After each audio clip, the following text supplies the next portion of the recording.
I'm just curious about comparing the way that China celebrates its culture and the way that the societies outside of Asia celebrate their culture, you know, and there's just an embracement here. There is, but what I worry, like in the West, if you look at the in England, the traditional sort of celebrations of culture, Easter and Harvest Festival and Christmas, and I think the sad thing is over the years they've turned into much more commercial exercises. I see that too a little bit. The traditions are getting muddled. Here, yeah. So like, there's a lot of traditions that would happen here that are getting less and less, and I think that's a shame. Yeah. Although I think it's happening slower here. I mean, you know, you look at Christmas in England now; it's just a big shop fest. Yeah, it's consumerism. And the actual point of Christmas is kind of that little bit just there. You know, it's almost gone now. A little bit of religion, a little bit of togetherness, but a lot of gifts. Yeah, don't get me started on religion. That's not a good topic. Okay. Well, I mean, we are at this granary. And there's two groups of school kids up on the wall over there, and they're being brought here and they're being indoctrinated and taught about all of this old culture.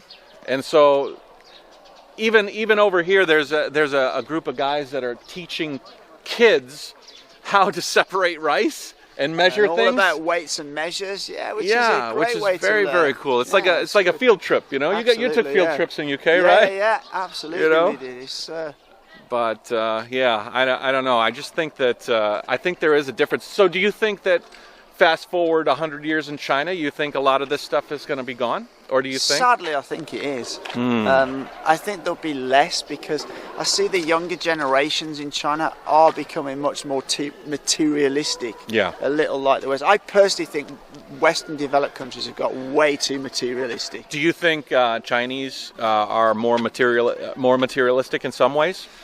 The wealthy Chinese, definitely. Yeah. Because I mean, this is getting into a different. That's subject, a different topic, but money's new to them here. Yeah. Yeah, you know, it's new within the last 20, 25 years to a lot of Chinese. Yeah. So they like to show that off, you know. But that's a different video. And the high-end population centers are kind of tight. Outside of those areas, you can go into very rural, very, very like backwater areas of China where this kind of lifestyle is still normal. You know what I mean? And I guess that's a big difference too, because in Europe it's pretty ubiquitous that life has kind of risen up to a new level. We don't have these kind of villages where people are living a simple life. You'll meet somebody in Shenzhen and they'll say, "Yeah, my grandma lives just like that." Yeah. You know, just like that old style. Yeah. And I guess that would be a big thing, because as grandma starts to elevate up, then you're going to start losing some of those things. There's places here where the Chinese have built new modern apartments and tried to get these poor villages to move into. Now these poor villages, poverty eradication. They're living without electricity, but they don't want to move. Because they've lived that way of life for 70 years. They don't want to be dealing with all newfangled things. Yeah. You know, so it's.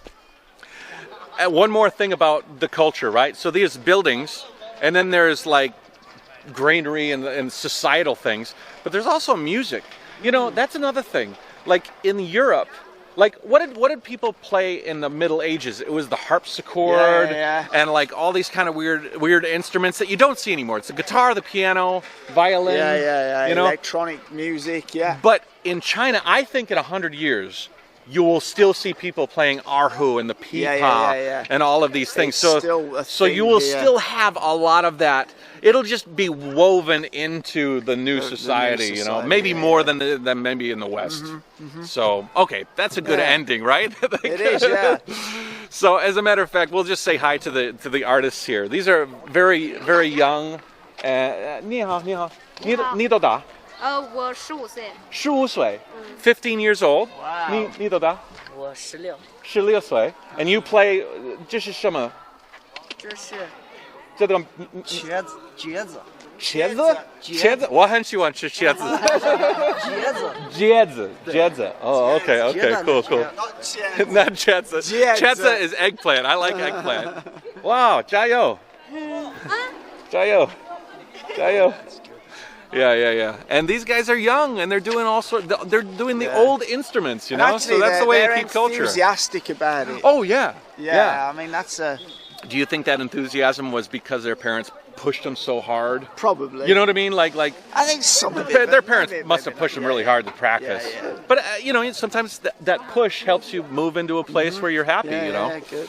Anyways, take it easy, guys. Jayo, if you want to, no, not if you want As to, always. go to his channel now and shout out from the Jayo Nation. As always, Take care. and Jayo. Bye.